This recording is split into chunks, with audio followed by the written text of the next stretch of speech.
কিছু লোক আছে দেখবেন সুযোগ পেলেই মানুষকে ২-৪টা কথা শুনিয়ে দেয়।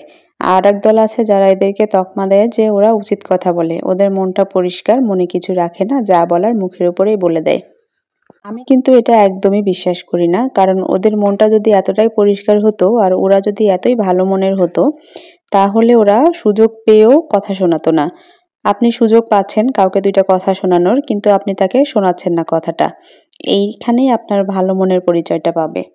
সুযোগ পেলেন বলেই আপনি কাউকে তিল থেকে তাল করে ২-৪ টা কথা শোনায় দিলেন। এটা আসলে আমি ভালো মনের কিভাবে হয় বুঝি না। আর আমি এটা বিশ্বাসও করি না যে সেই লোকগুলো ভালো মনের হয় কখনো।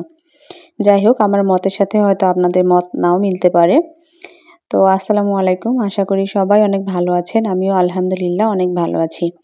আজকে রান্না করব লাউ, চিংড়ি মাছ দিয়ে। চিংড়ি মাছ এবং লাউ দুটোই আমার খুবই পছন্দ।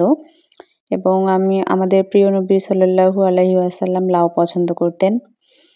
আর আমি জানি না, শুনেছিলাম যে লাউ নাকি বেহেশতের ফল। আপনারা জানেন কিনা কমেন্ট করে জানাবেন। তো আমি এখানে ১ম এ মরিচ, পেঁয়াজ একটু পিষে নিয়ে একটু জিরাও পিষে নিয়েছিলাম সাথে। সেগুলো তেলে দিয়ে সেখানে চিংড়ি মাছগুলো দিয়ে একটু কষিয়ে নিলাম। আর তারপরে ধুয়ে কুটে রাখা পরিষ্কার করা লাউগুলো ওখানে দিয়ে একটু কষিয়ে নিলাম।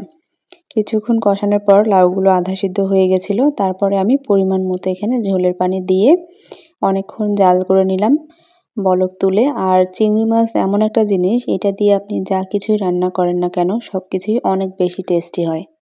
রান্না আসলে সবাই পারে। এখানে নতুন করে রান্নার ব্যাপারে বলার কিছু নাই।